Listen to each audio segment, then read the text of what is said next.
आप देख रहे हैं आई फॉर यू चैनल, जिसकी रिपोर्टिंग कर रहे हैं संजय कुमार भगत। मैं आज का वीडियो क्लास 9th के छात्र छात्राओं के लिए बना रहा हूं, जिसमें आप सबों की सुविधा के लिए रजिस्ट्रेशन फॉर्म को भरने के लिए बताया जा रहा है। आप ध्यान से समझें।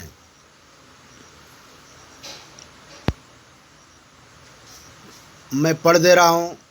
Bihar school examination board Patna, online registration permission application form for the secondary exam 2025 session 2024-25। जो बच्चे 2024-25 में मैट्रिक का एग्ज़ाम देंगे, यानी जो अभी क्लास 9th में पढ़ रहे हैं, वो इस फॉर्म को भरेंगे।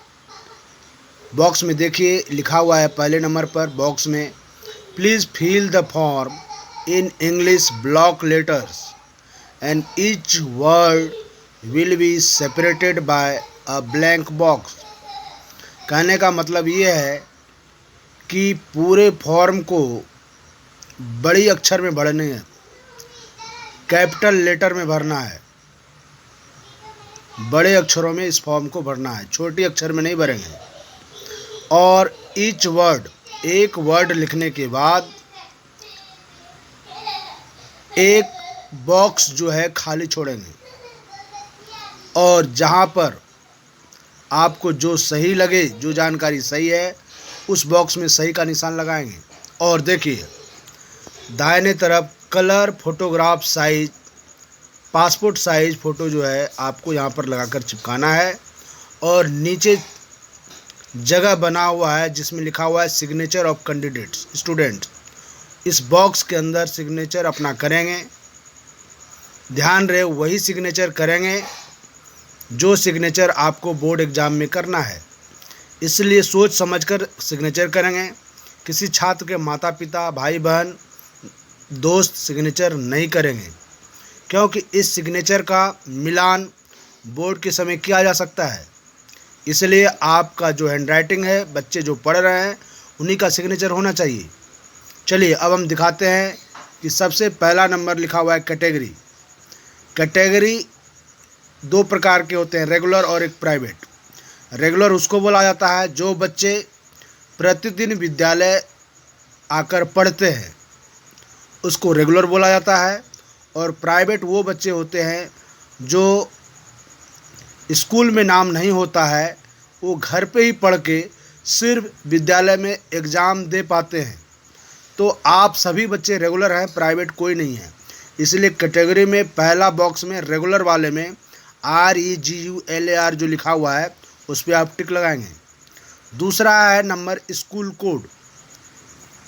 दूसरा नंबर है स्कूल कोड। इसमें जो है विद्यालय का कोड लिखना है। विद्यालय का कोड है 31025। 2 नंबर कॉलम में जो हाँ स्कूल कोड लिखा हुआ है, पहला बॉक्स में लिखेंगे 3, दूसरे बॉक्स में 1, तीसरे बॉक्स में 0 और चौथे बॉक्स में 2 और लास्ट में 5, यानी 31025। 31025। तो आप ध्यान से मेरे बातों को सुन रहे हैं। और 3 नंबर कॉलम में अपने विद्यालय का नाम लिखना है। High school Rampur D, HIGH high, एक बॉक्स छोड़िएगा, फिर लिखिएगा स्कूल SCHOOL, फिर बॉक्स छोड़िएगा, फिर लिखिएगा Rampur D RAMPURDIH Rampur D, और लिखिएगा भागलपुर BHAGALPUR भागलपुर। अब देखिए चौथा कॉलम विद्यार्थी का नाम। हिंदी में छात्र इस कॉलम में आप अंग्रेजी में नहीं लिखेंगे, हिंदी में अपना नाम लिखेंगे।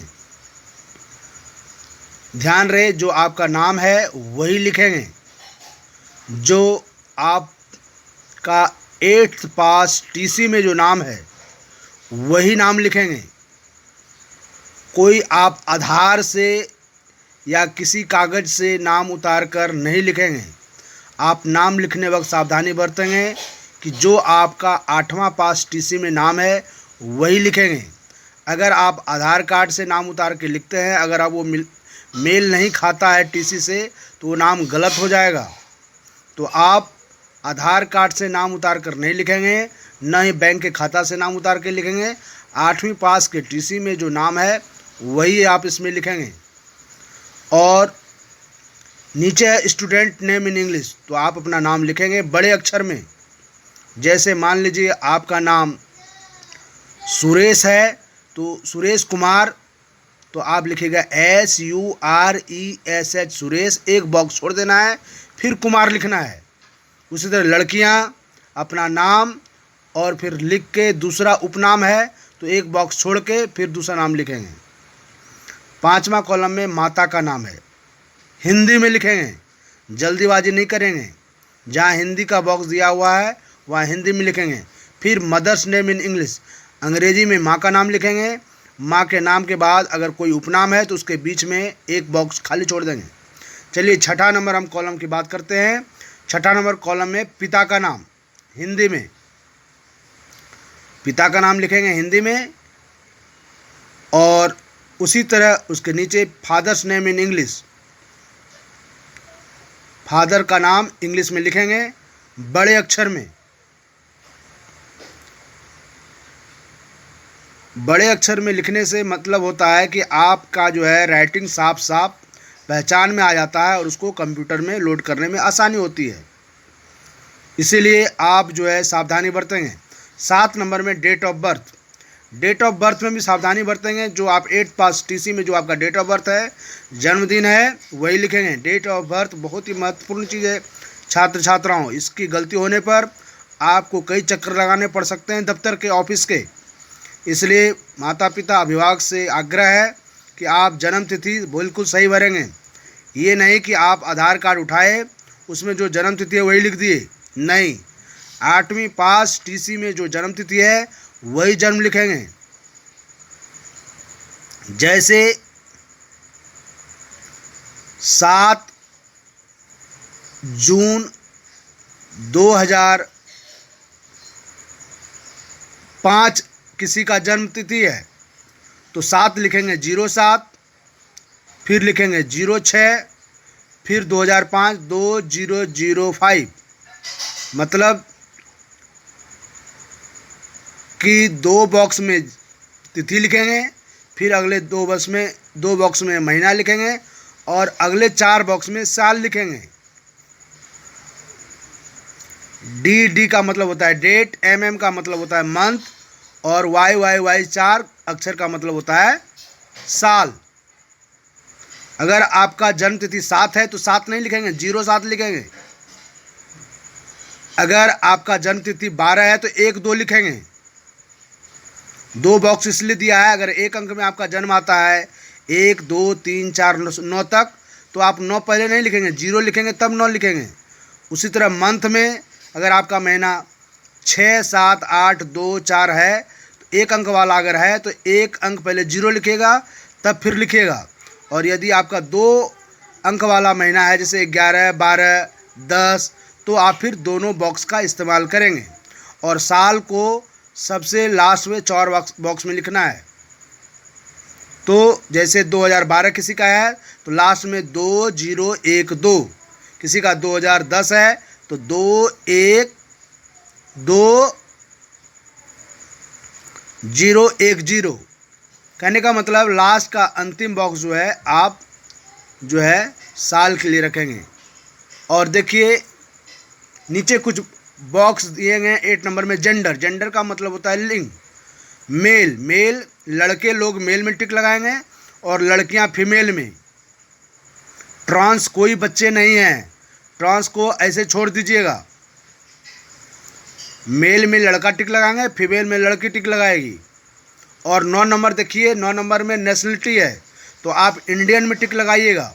नेशनलिटी का मतलब होता है कौन सा देश है आपका। कौन सी देश को आप में रहते हैं, तो इंडियन है आप, अदर को छोड़ दीजिएगा। अब चलिए 10 कास्ट कैटेगरी। कास्ट कैटेगरी में जनरल में 4 लोग आते हैं, ब्राह्मण, भूमिहार, राजपूत और कायस्थ। यहाँ पर कायस्थ लोग नहीं के बराबर मिलेंगे, ज़्यादातर ब्राह्मण लोग ही यहाँ पर जनरल में हैं, और भी कोई लोग हैं तो आप पूछ लीजिए अगर कोई दिक्कत है। ईबीसी बैकवर्ड कास्ट में 2 कैटेगरी है, बीसी और ईबीसी। अगर आपको पता है तो भर लेंगे, नहीं तो विद्यालय में आप शिक्षक की सहायता लेकर इसको भर सकते हैं, क्योंकि इसमें बहुत सारी जातियां आती हैं। एससी जैसे हरिजन हुआ, जैसे धोबी हुआ, ये सब एससी में आते हैं। पासवान हुआ एससी में आते हैं। शेड्यूल कास्ट वो एससी में लिखेंगे। अगर आपको पता नहीं है तो आप इस कॉलम को छोड़ देंगे, विद्यालय में हेल्प लेकर भरेंगे। एसटी शायद ही कोई बच्चे हैं, अगर होंगे तो आप इसको भरेंगे। 11 नंबर कॉलम है डिफरेंटली एबल्ड, तो आप लिखेंगे नो, आप डिफरेंटली एबल्ड नहीं है, डिफरेंट नहीं है। यदि कोई बच्चा, जैसे डिफरेंटली एबल्ड का मतलब होता है विकलांग, चाहे बोल नहीं पाता है, लंगड़ा हो, दिखता नहीं हो, बहरा हो, अगर आप इस ढंग के स्टूडेंट हैं तो आप यस लिखेंगे, अगर नहीं है तो नो लिखेंगे। यदि आप किस ढंग से विकलांग हैं तो इसको स्पेसिफाई इफ यस, ये वाला बॉक्स भरेंगे। यदि आप अंधे हैं तो अंधा लिखेंगे, बहरा है तो बहरा लिखेंगे, लंगड़ा है तो लंगड़ा लिखेंगे। चलिए हम 12 नंबर कॉलम देखते हैं, रिलीजन। रिलीजन में जो है हिंदू लड़के हिंदू में टिक मारेंगे, मुस्लिम बच्चे मुस्लिम में, और यहाँ पर कोई बच्चे नहीं हैं। सिख, जैन, बुद्ध, क्रिस्ट, अदर ये सब छोड़ देंगे। यहाँ 2 ही बच्चे पढ़ते हैं, हिंदू या मुस्लिम। या तो 12 नंबर में हिंदू में टिक लगेगा, मुस्लिम वाले मुस्लिम में टिक लगाएंगे। एरिया, सभी बच्चे यहाँ रूरल है, रूरल में टिक लगाएंगे। रूरल का मतलब होता है गांव, अर्बन का मतलब होता है शहरी, तो 13 नंबर में सबको ही रूरल में टिक मारेंगे। 14 मैरिटल स्टेटस, मैरिड। अगर बच्चे शादी नहीं किए हैं तो 14 नंबर में मैरिड का टिक नहीं लगाएंगे, आप अनमैरिड में टिक लगाइएगा। मतलब अनमैरिड का मतलब शादी नहीं। जो बच्चे कुमारे हैं वो अनमैरिड में टिक लगाएं। कोई एकाध बच्चे हो सकते हैं जिनकी शादी हो गई हो, तो 14 नंबर में वो शादी वाला मैरिड में टिक लगाइएगा। मैरिटल स्टेटस का मतलब होता है कि शादी की स्थिति, शादी हो गई है नहीं। चलिए 15 नंबर कॉलम में हम देखते हैं मोबाइल नंबर। आप अपना यहाँ पर डाल दीजिएगा। किसी भी तरह की परेशानी होने पर आपको जो है इस पर सूचना किया जा सकता है, या इस पर मैसेज आएगा रजिस्ट्रेशन से संबंधित। और 16 नंबर कॉलम देखिए, इसमें है कृपया अपना आधार नंबर अंकित करें। यदि विद्यार्थी को आधार नंबर आवंटित नहीं हुआ है तो विद्यार्थी के द्वारा इस आशय की घोषणा स्तंभ 17 में की जानी आवश्यक होगी कि उन्हें आधार नंबर आवंटित नहीं हुआ है। यदि आपने अपना आधार नंबर नहीं बनाया है तो 17 नंबर कॉलम आपके लिए है, और यदि आधार आपका बना हुआ है तो आधार नंबर का ये कॉलम देखिए, आधार नंबर लिखा हुआ है, इसमें आप अपना आधार भर देंगे। जिनका आधार नहीं है उनके लिए मैं बता दूं कि यदि विद्यार्थी के द्वारा उपयुक्त स्तंभ 16 में आधार नंबर अंकित नहीं किया गया है तो उनके द्वारा निम्नांकित घोषणा की जाएगी। कृपया नोट करें कि यहाँ किसी भी तरह की गलत घोषणा के लिए विद्यार्थी के विरुद्ध कार्रवाई की जा सकेगी, तथा आधार नंबर नहीं होने के संबंध में इस मिथ्या गलत घोषणा के कारण उनकी अभ्यर्थित्व रद्द किया जा सकता है। कहने का मतलब है इसमें सिर्फ साइन करना है आपको, विद्यार्थी का हस्ताक्षर, ठीक है। यदि आपके पास अगर आपने आधार नहीं बनाया है तो विद्यार्थी का यहाँ हस्ताक्षर करेगा। ये 17 नंबर कॉलम में वही विद्यार्थी साइन करेंगे जिन्होंने आधार नहीं बनाया है। चलिए अब हम 18 नंबर कॉलम में देखते हैं। 18 नंबर कॉलम में ईमेल आईडी आप अपना लिखेंगे ईमेल आईडी आप बनवा लेंगे कंप्यूटर से या मोबाइल से, या बन गया होगा तो आप डाल दीजिएगा। और 19 नंबर में आप अपना पता लिखिएगा, अपने घर का पता लिखिएगा, पूरा गांव, जिला, थाना, पोस्ट ऑफिस और पिन कोड दिया हुआ है लिखेंगे। और 20 नंबर में बैंक अकाउंट अपना खाता नंबर डालिएगा, ठीक है। और हर खाता में IFSC कोड होता है, आप किसी से पूछ लीजिएगा, गौर से देखिएगा तो पहले पेज में IFSC कोड लिखा रहता है, तो आप IFSC कोड लिख दीजिएगा। और 22 नंबर में जिस बैंक में आपका खाता है उस बैंक का नाम लिखिएगा। 23 नंबर में 2 आइडेंटिफिकेशन मार्क्स ऑफ कैंडिडेट, मतलब शरीर में आपके क्या चिन्ह हैं, कटे हुए के निशान या जले हुए के निशान, घाव, दांत टूटा, मोल, तिल का निशान, ये इंग्लिश में लिखाना है। यदि मोल है, मान लीजिए अगर मान लीजिए बाएं चेहरे पर आपके चेहरे पे तिल है तो लिखाएगा a mole on left face. यदि दाएं चेहरे पे तिल है तो a mole on right face. उसी तरह अगर घाव का निशान है तो होगा a wound mark on the hand. इस तरह के कई लिखे जा सकते हैं। यदि आपको किसी तरह की परेशानी होती है तो आप शिक्षक की सहायता लेकर 23 नंबर कॉलम को भर सकते हैं, लेकिन अगर नहीं भर पाएँ तो आप गलत नहीं भरिएगा।